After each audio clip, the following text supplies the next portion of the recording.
that this practice and this Sangha receive the gifts of your time and care and your wisdom. And I want to also mention how your commitment to shine a light on what can be difficult to see and difficult to hear, and the integrity in which you walk this path of awakening has been an inspiration for many of us in this community. So thank you.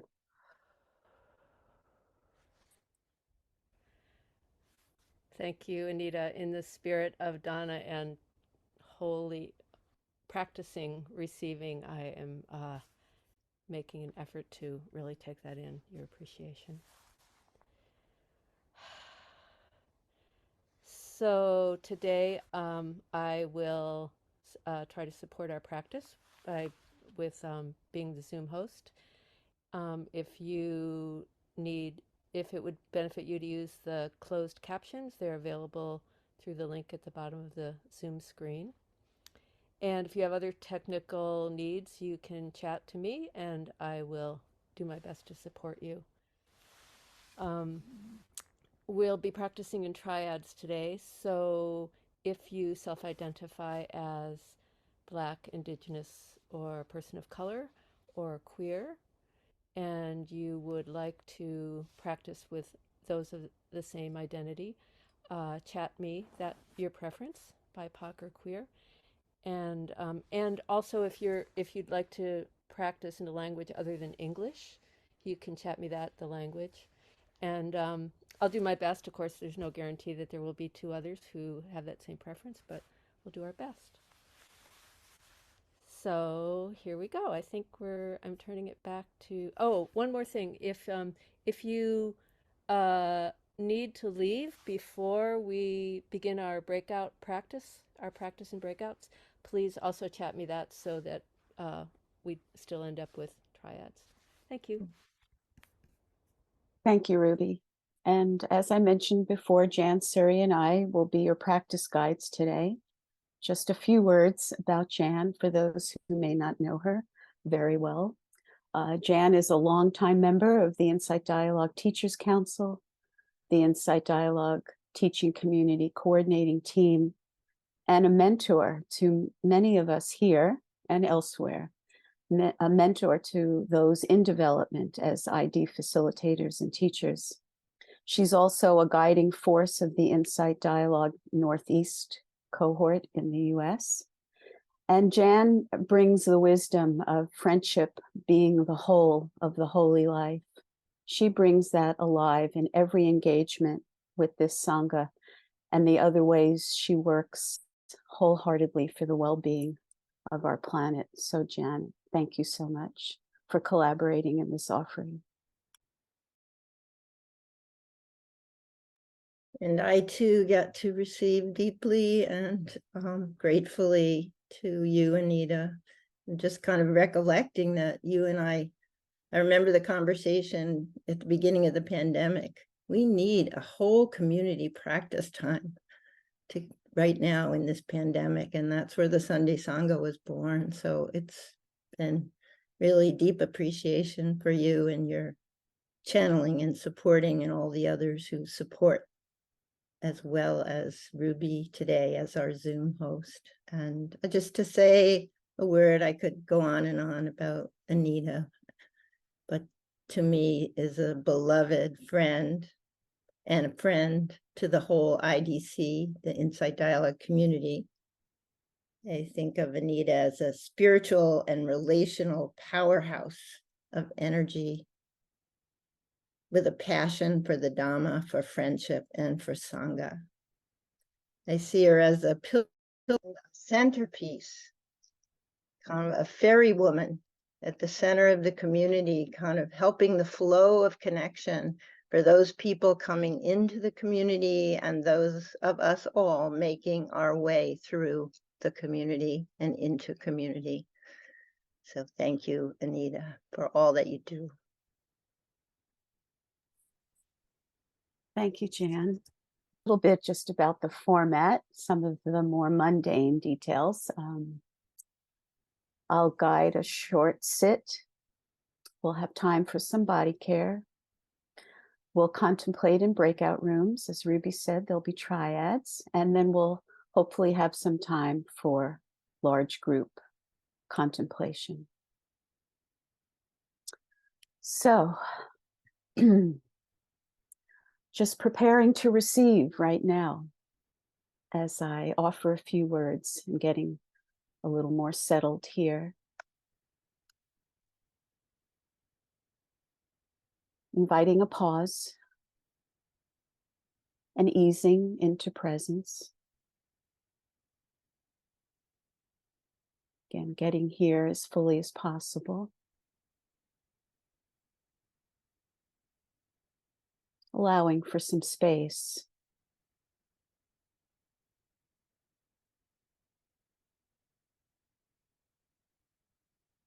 For just now, can we let go even a little bit? Perhaps that's just inviting the shoulders to lower.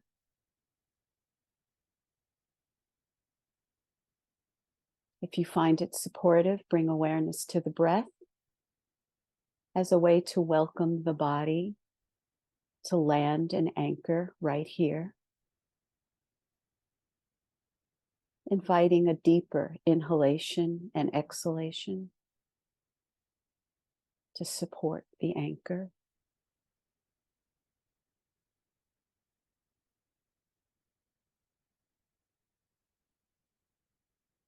Pause and becoming familiar with the state of these bodies in whatever shape or state of ache or health or unease or ease we find ourselves in. It's becoming familiar.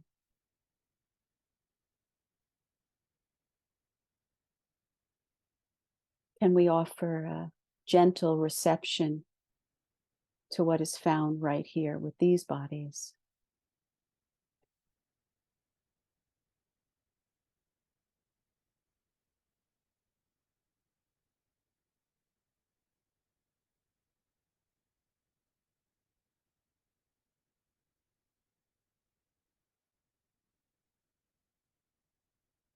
Slowly opening and expanding awareness to include the external experience, noticing what sense doors are being touched.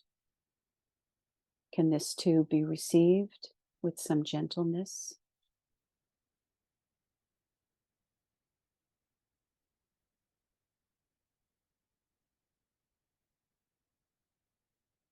So we're attuning to what is here, releasing as best as we can any preconceived ideas or expectations we may have shown up with.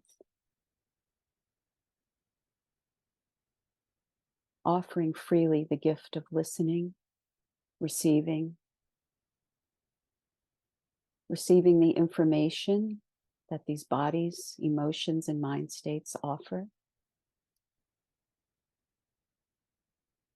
And bringing some intention to practice dana right now, offering freely some kindness and compassion to what arises in just a few minutes of some shared silence.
Slowly returning to the screen,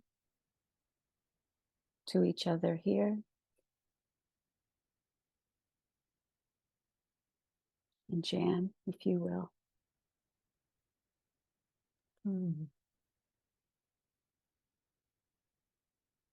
I just want to extend a warm welcome to each of you across time zones, across the globe.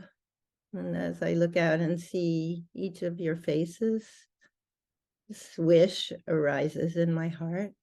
I'd just like to offer it as I begin. May we hold each other in community with tender awareness and encompass and brighten our beloved earth with our care, compassion, and generosity of spirit. May our time today be a benefit to all beings and our planet. I'm aware of the auspiciousness of this moment as we initiate our year-long community investigation and cultivation of Dana. I sense the potential of the collective power of shared intention, of shared focus, of shared concentration as a community on the Dhamma of Dana, the teachings and the living practice. I just also want to express my gratitude for this opportunity to share my reflections and hope that I can reflect the sense of my own deep joy and gratitude for the Dhamma and for this practice, and for Dana in particular. It's especially a gift for me in this last few weeks, since I broke a bone in my foot and been recovering, homebound, not always happy. So the gift of studying and practicing Dana has been a great uplift for me. So not without complications, but very, very grateful for this opportunity to share with you. So where to begin? I think I'll begin with a question that someone asked me a few weeks ago, a new ID practitioner at the end of an offering. She said, "Is Dana always money?" For so many, the Dana talk at the end of a retreat is their introduction to Dana.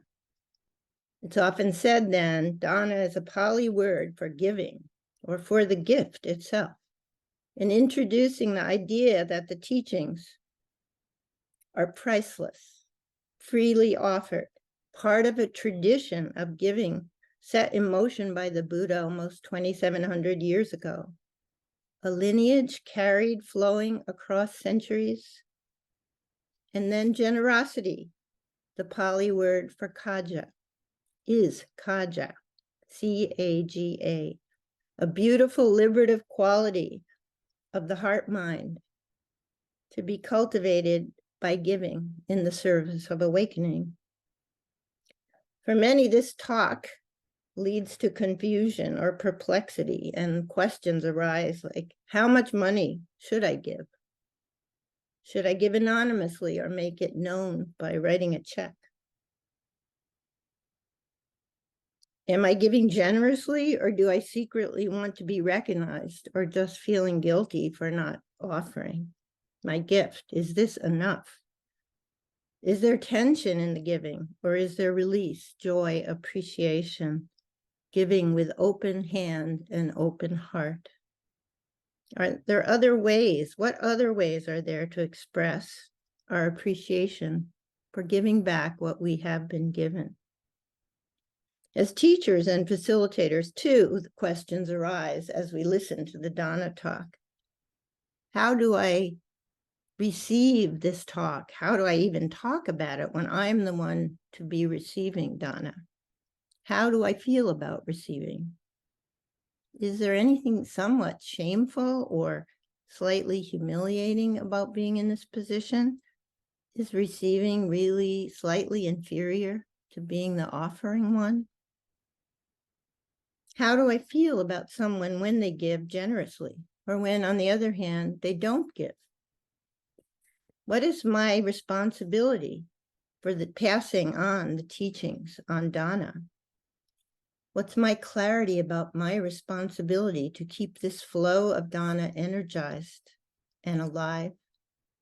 Is there tension in receiving, or is there joy and appreciation? How do I respond to the person who offers?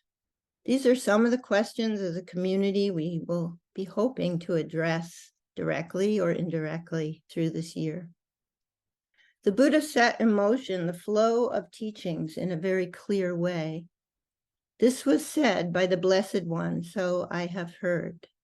Monks, bhikkhus, friends, Brahmins, and householders are very helpful to you as they provide you with the requisites of robes, alms, lodging, and medical requisites.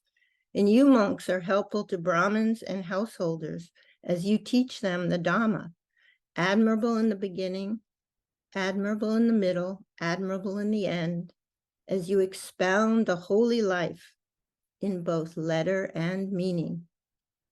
Entirely complete, surpassingly pure. In this way, the holy life is lived in mutual dependence for the purpose of crossing over the flood, for making a right end to stress. So this mutual dependence or mutual reliance, the flow of mutual interdependence, it flows in the service of the teachings, which the Buddha called the greatest gift, the highest gift. And this dana knits a community together as Sangha. The teachings and practices set in motion the flow of dana at the core of Sangha. And we each contribute to the continuity of this lineage, to this flow of Dhamma as individuals practicing giving and receiving and supporting teachers, teachings, and the Sangha. And then the Sangha in turn giving and supporting the teachings, the teachers, and the practitioners. The practice of giving arose in a culture of gift giving as a ritual of friendship and community. Gift giving has always been part of indigenous communities and Eastern cultures where interconnection and not individualism is most honored. I remember hearing a memory from a young Sri Lankan monk. He described as a young boy watching his mother get up very, very early in the morning to prepare special food to offer the monks for alms. He remembered the joy and excitement she felt in the preparation and then in the actual offering, placing the food in an alms bowl, that this energy was contagious and transmitted to him through their relationship. I remember thinking of how different is our cultural context, how we are teaching and practicing in such a different culture, a culture of narcissism, we might say, capitalism, individualism, and complexity. And of course, dana is more than money, although in this culture, that is how the requisites are obtained. Dana as gift can be in the form of food and shelter and other requisites or resources offered to teachers and offered to each other as friends. It can be in the form of community service, membership on a team of the guiding Sangha, offering Zoom support, developing as a teacher or facilitator, time, attention, and energy to supporting the Sangha in our own way. It is also practiced directly in showing up for practice, for our care and attention to the practice and to spiritual friends. We are all offering, as Anita pointed out, and receiving dana this very moment. So just taking a pause to notice together, to appreciate ourselves and each other, and the flow of dana between and among us, particularly to the team working hard behind the offerings of the Sunday Sangha, Ruby today for Zoom support. We can pause and remember that we are part of a long lineage of the flow of dana, and we may never know how we are the beneficiaries, how far back in time this gift has begun. Our biological and spiritual and unknown ancestors and teachers. We may never know, and we may never know the fruits of our own practice across time and space in the future. We can pause and remember and cultivate sati, mindfulness of this flow across time, yet very much alive in this very moment. Dana is a practice that suffuses the whole of the path. The foundational practice, the first teaching of the Buddha for new people, its value accessed immediately. Now you remember probably 35 years ago, Jack Cornfield talking about his practice of Dana. Other people have told me it was Joseph, but I remember it was Jack. Maybe they both were saying it. But I remember him saying that if he ever has an impulse to give, even if faint, he tries to listen carefully and to give wisely, and that this can strengthen this capacity to give. I appreciate how that teaching and its Dhamma transmission has guided me all the years. Showing up in moments of doubt, I actually hear the voice. The benefit of the practice of Dana suffuses the whole of the teachings. Good in the beginning, good in the middle, the cultivation of Dana and Kaja as parami, the heart-mind state conducive to crossing the flood. And it is good in the end as a life or community dedicated to offering the teachings, as the Buddha offered the Dhamma for 40 years after awakening, or as a bodhisattva who lives the vows of the bodhisattva to give their life to offering freely to all beings, so that all may be free from suffering and all awaken together. So there are many teachings we'll be exploring this year, teaching related to merit of Dana, karma, the karma generated, the quality of the intention, the quality of the mind states of the giver and receiver, the proportional size of the gift. This is a small gift from someone who does not have a lot, may be more meaningful than a lot from someone with a lot, who doesn't really matter that much. The teachings offer the practice of mindfulness of Dana when giving, mindfulness before, during, and after the giving, and when receiving, practicing mindfulness before, during, and after receiving. A practice for cultivating this virtue in ourselves and each other and in the Sangha. Dana is an antidote to greediness, to holding on, hoarding, the mind of not enough. It's mine.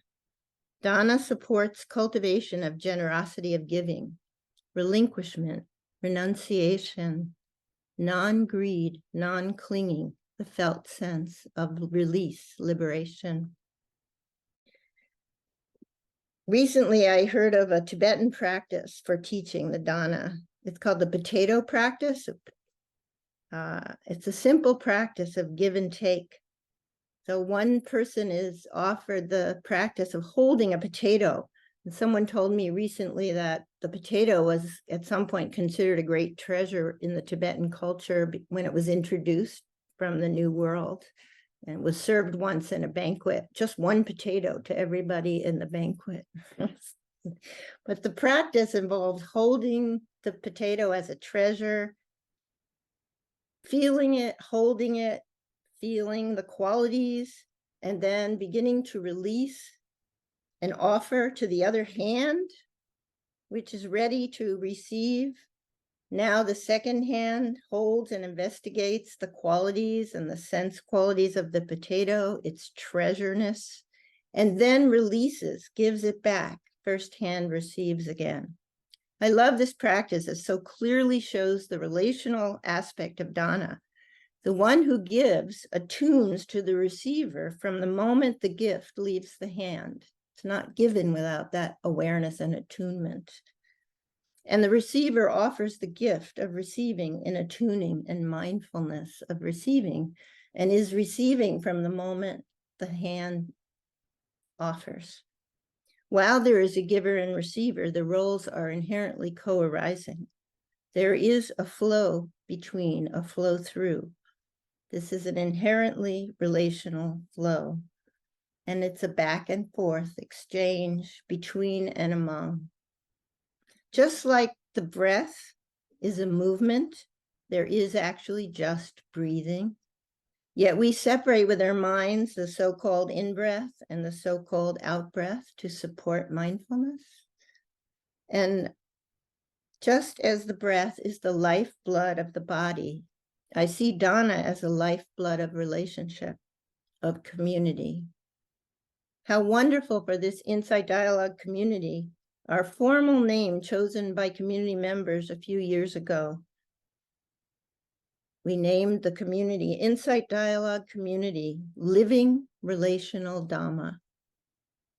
Our commitment to understanding and practice of the Dhamma as inherently relational, how deeply this practice of dana can be understood as a relational practice, enlivens, brightens, connects, and sustains our community as spiritual friends in the service of living relational Dhamma.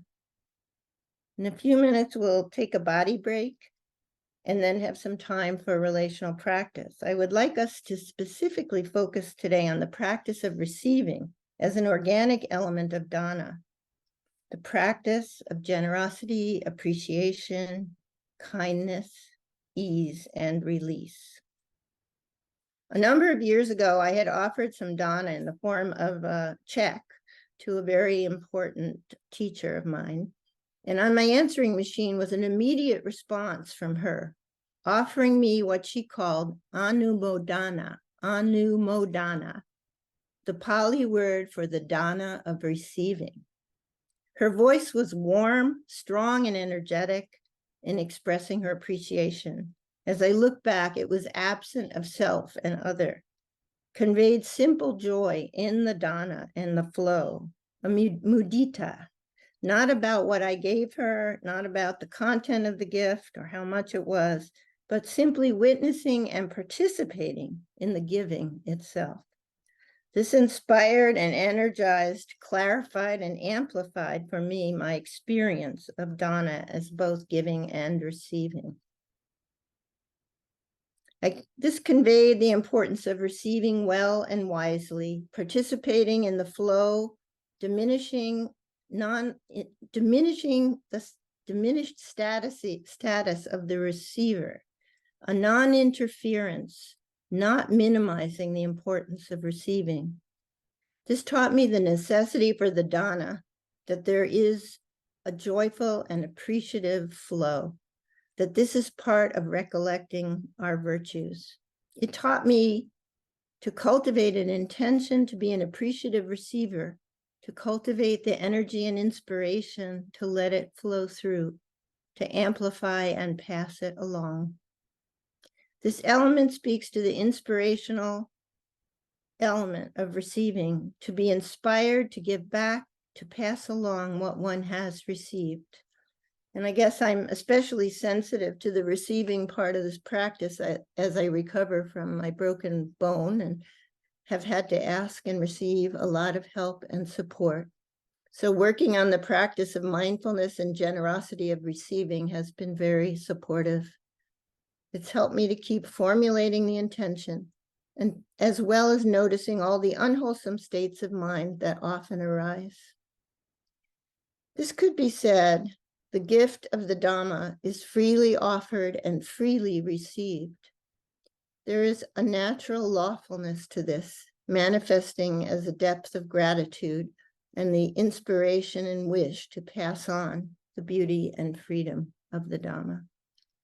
When we come back, I will offer a contemplation on the generosity and the practice of receiving dana. Pause, relax, receive, open. We even have a guideline of receive and open for this. I had a gift from Gregory who said that chaga, C-A-G-A, is pronounced chaga. So I want to pass that along with appreciation. So in a few moments, Ruby will put us into breakout rooms and triads. There will be 2 dyads. So those of you in dyads, please work with the time appropriately. You have more time for separate speakers. And as separate speakers, you'll be invited to pause and introduce yourselves if you don't know each other, and decide who will be the first, second, and third speaker. As separate speakers, you'll be invited to recollect, practice of recalling or inviting the felt sense, the body, heart, mind, of participating in the flow of dana as a so-called receiver. This could be receiving dana as a teacher or facilitator, could be receiving livelihood support from the Sangha, could be receiving some money for travel from the Sangha, or receiving help from someone finding your way into this community. You're invited to reflect on your practice of receiving in this community. It could also be as a receiver in insight dialogue practice, or as a spiritual friend, or witnessing dana in the community. Or if something comes to you from another context that feels important, you can speak to that. And if receiving is not accessible in this moment, you can describe your practice of offering dana to teachers in the Sangha or elsewhere in the community. But let your partner know which you're choosing. So to repeat the contemplation, what is your felt sense in the receiving? What is the practice of generosity of receiving? And you might consider the wholesome elements of the practice and the unwholesome elements, and to think about how you can incline the practice toward the wholesome. What do I mean by unwholesome or wholesome? Oh, first of all, just listeners are invited, as you listen to the speakers, to practice deep listening as a practice of generosity and mindfulness in receiving. And after each speaker has spoken, the 3 of you will be invited into open dialogue practice. So again, what do I mean by wholesome? What I was pointing to in the talk is their intention of receiving, of dana practice. Is there a cultivation of appreciative joy in the receiving? I think of Thich Nhat Hanh and his beautiful practice of cultivating gratitude before eating for all that has come before in the flow of dana, bringing the food to the table. Is there cultivation of the mindfulness of the act of receiving before, during, and after receiving? Is there cultivation of the inspiration to offer back or to pass it on forward? How could you cultivate this wholesome? And to really open to seeing the unwholesome, and to compassionately receiving the unwholesome. By unwholesome, we might be talking about inattention, the lack of the intention to practice, the lack of attention and presence with what's happening in the moment, the lack of cultivation of appreciation, minimizing the gift or the benefit, minimizing your own sense of worth or virtue, dis-ease or contraction in receiving rather than joy, kindness, and an opening of the heart, diminishing or impeding the flow rather than amplifying with your gratitude, energy, mindfulness, and inspiration, mudita. So Ruby has put the guideline, the contemplations in the chat, so you can open your chat and refer to them if you wish, if you don't remember. But Ruby will also be sending banners to take us through with the time and some of the contemplation. In the open dialogue practice will be, how is the relational practice of dana, the offering and receiving, alive in this moment of practice? So, are there any questions? Ruby has a question. I'm just wondering if you want to let folks know that each in the triads, the each speaker will have 5 minutes, and in the dyads you'll have 7 minutes each, and then go into open dialogue. Thank you, Ruth. So we're just inviting each person and each dyad or triad to find your way into this contemplation. There's no right way. So in just inviting you into practice, enjoy, pause, relax, open, attune to emergence, listen deeply, speak the truth.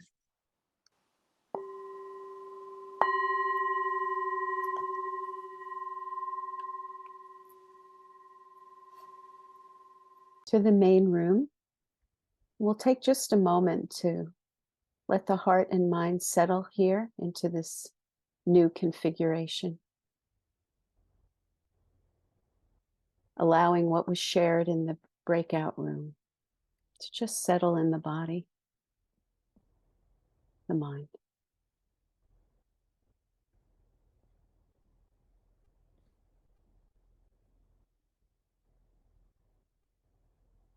Now is our time for open dialogue as a full group. Perhaps there were insights that arose in your breakout rooms that can be shared here now. And it is our practice to speak from our own direct experience, not to speak what someone in your breakout room said. So speak from your experience, any aspects of the relationship of giving and receiving that might be particularly bright and alive right now. Just expanding the field to include each other. We learn so much during this time of open group sharing. So please feel free to unmute if you feel called. Thank you. So just pausing here once again as we prepare for closing the session.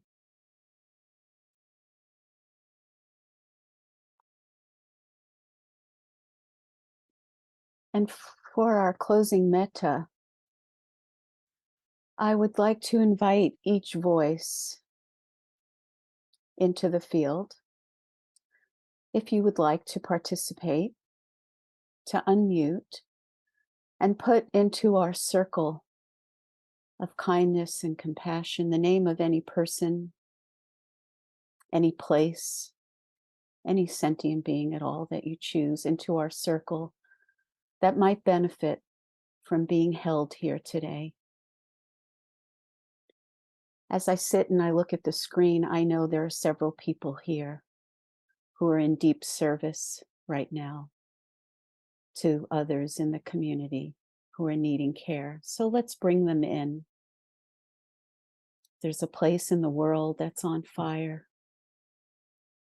Mention the place. So I'll begin.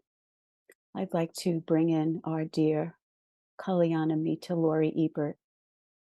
May she receive kindness and care from us today, gathered as a group. Feel free to unmute. Thank you for participating, and thank you for being here. So may any benefit of this time that we shared serve us well on our paths and all beings everywhere without exception. Thank you, everyone. And Ruby, whenever you're ready, thank you.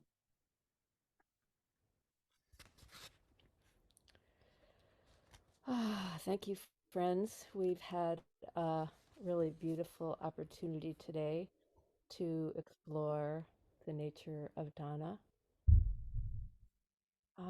the whole range of it that we've heard little, reports from each other today. The the the joyous or the capacity to surrender into the intrinsic uh, giving and taking, all being one in the web, as well as encountering the obstacles to that and with love and attention to each other within ourselves and all together. Dana is such a profound practice, and uh, grateful that the Teachers Council and the IBC Guiding Sangha have endorsed us doing a concerted community exploration of this very powerful living practice and teaching over the next several months, with hope and trust that the Sangha wisdom and understanding that's developed will be a ground as we move forward as a community. And I think we all here know that from the time of the Buddha through to today, uh, especially in our Theravadan ancestral Buddhist tradition, the Dhamma has been freely offered to everyone, considered precious, priceless teachings about our inherent capacity to awaken and our interrelationality. It's not a commodity to be monetized, and we live in a world where it we're so pulled. There's so many forces that are uh, uh, alluring us to um, monetize so many parts of our lives. So instead of being transactional, as part of that circle of generosity, we students and practitioners of the Dhamma have the joyous opportunity to support our teachers through financial and other contributions so that they have access to the four requisites and can thus continue to share the Dhamma. So if you would enjoy supporting the livelihood of our dear teachers, Anita and Jan, please donate to them via the IDC portal using the instructions that I'll put in the chat. And thank you so much for turning the wheel of the Dhamma in all the ways that you and we together practice Dhamma.